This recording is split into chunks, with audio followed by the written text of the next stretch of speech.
Bonjour à tous et bienvenue sur Une lectrice de plus. Je vous retrouve aujourd'hui pour un nouvel avis lecture et on va parler réécriture et légende arthurienne. J'ai donc récemment lu L'Hâte du Prix de Guenièvre qui est le tome 1 de l'Ascension de Camelot de Kristen White publié chez De Saxus. Dans ce livre, on va suivre la princesse Guenièvre qui donc va épouser le roi Arthur. Mais la princesse Guenièvre n'est pas celle qu'elle prétend, elle n'est pas vraiment la princesse Guenièvre. Elle a été envoyée auprès du roi pour le protéger parce qu'une menace plane sur Camelot et sur Arthur. Sa mission s'avère difficile puisque la magie a été bannie de Camelot après que Merlin ait été à son tour banni de Camelot. On va pas se mentir, j'ai craqué sur ce livre pareil à sa sortie. J'ai pu avoir l'édition collector, donc en version hardback. Il est juste magnifique. Il y a une superbe illustration là au début. Et à l'intérieur du livre, les chapitres sont illustrés, si on peut dire comme ça. Donc vraiment, l'objet livre est juste sublime. Et j'étais très intriguée par les légendes arthuriennes et je n'avais pas forcément de livre en tête pour commencer à lire ce genre de livre. Donc quand j'ai vu que celui-ci sortait chez De Saxus sur les légendes arthuriennes, je me suis dit que c'était l'occasion de commencer et de découvrir un peu ces légendes que je ne connais pas très bien. Alors je le dis vite fait même si ça a été beaucoup dit. La traduction sur ce livre n'a pas été tout à fait très bien faite, on va dire. Je l'ai vraiment ressenti sur les premiers chapitres où j'ai vraiment eu du mal avec du coup la plume. Ça s'est beaucoup moins ressenti sur la suite. Alors est-ce que c'est parce que je me suis habituée ou parce que c'est moins présent tout simplement, je sais pas. Mais c'est vrai que les premiers chapitres, on sent que la traduction est plus ou moins approximative. Mais De Saxus en a parlé déjà, ils se sont excusés, donc on ne reviendra pas là-dessus. Ma lecture, elle est assez mitigée dans l'ensemble. J'ai trouvé vraiment que c'était lent et du coup ça a gâché un peu ma lecture parce que tout le début pour moi n'a pas grand intérêt.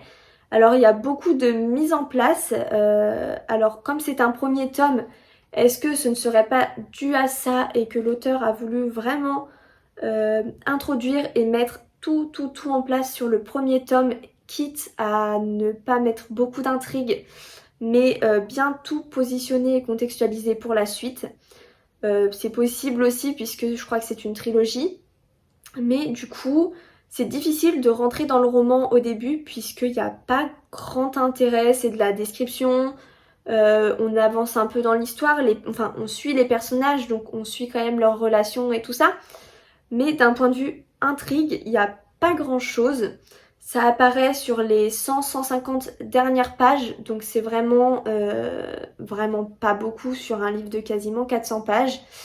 Par contre, une fois que cette intrigue arrive, le livre devient vraiment addictif et c'est pour ça que j'achèterai la suite parce que le début a été très lent, c'est vrai, mais la fin me laisse à croire qu'il y a quand même quelque chose et que ça va se développer sur la suite et qu'il y a quand même un intérêt sur le roman. Autre point qui a fait que pour moi la lecture a été difficile au début, ça a été les personnages. J'ai trouvé que les personnages étaient vraiment plats, que ce soit Guenièvre, que ce soit Arthur, que ce soit... Il y a Mordred aussi qui est un peu là. Pour le coup, c'est un peu moins vrai pour lui, que j'ai trouvé déjà beaucoup plus affirmé du début. Mais les personnages au début sont vraiment plats. On n'a pas vraiment leurs sentiments, leurs ressentis. C'est un peu étrange. Alors je ne sais pas du coup si c'est dû à la traduction ou si c'est une volonté de l'auteur à l'origine.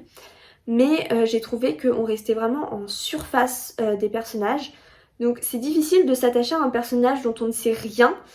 Vraiment on ne sait pas leur passé et on ne sait pas même leur ressenti face à ce qu'ils vivent sur l'instant.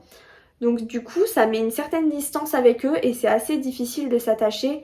Et du coup quand le début est lent et quand les personnages sont pas forcément hyper intéressants, c'est vrai que c'est un peu difficile de rentrer dans l'histoire et d'avoir envie d'y aller. les personnages quand même évoluent et pareil sur les dernières pages, les 100-150 dernières pages, ils ont déjà un peu plus d'intérêt, j'ai l'impression, ils s'affirment plus et du coup c'est déjà beaucoup plus cool et donc je sais que la fin du livre je l'ai dévoré alors que j'ai eu du mal avec le début. Comme je le disais, je lirai la suite parce que la fin est prometteuse et vraiment intrigante. Donc je pense que je continuerai parce que je pense qu'il y a quelque chose et parce que je connais pas grand chose de légende arthurienne et que c'est quand même une façon de découvrir ça, même si c'est une réécriture un peu différente, ça reste très intéressant. Par contre, quelque chose que j'ai vraiment aimé dans ce livre, que l'auteur vraiment change et casse les codes et ça du coup ça m'a fait plaisir quand ça se découvre. J'en dis pas plus parce que c'est vraiment un élément mystérieux du roman au début. Mais quand c'est arrivé, j'étais vraiment contente que l'auteur ait cassé les codes de cette façon.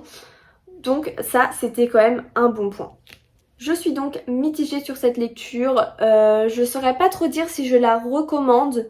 Mais je pense que si vous le voulez vous lancer, il ne faut pas s'arrêter au début. Parce que vraiment, je pense que c'est parce que c'est introductif, que c'est un premier tome. Mais la fin vaut le coup de continuer. Donc si vous hésitiez, je vous invite à aller vraiment au bout. Et voilà, c'est tout pour cet avis lecture. Dites-moi en commentaire si vous avez vu passer ce livre, mais je pense, si il vous fait envie, si vous avez craqué, dites-moi tout ça. Dites-moi aussi si vous avez d'autres suggestions de livres sur le thème des légendes arthuriennes, que ce soit réécriture ou non. Parce que c'est vrai que c'est quelque chose qui m'intéresse et sur lequel je ne vais pas forcément. Donc dites-moi si vous avez des suggestions à me faire.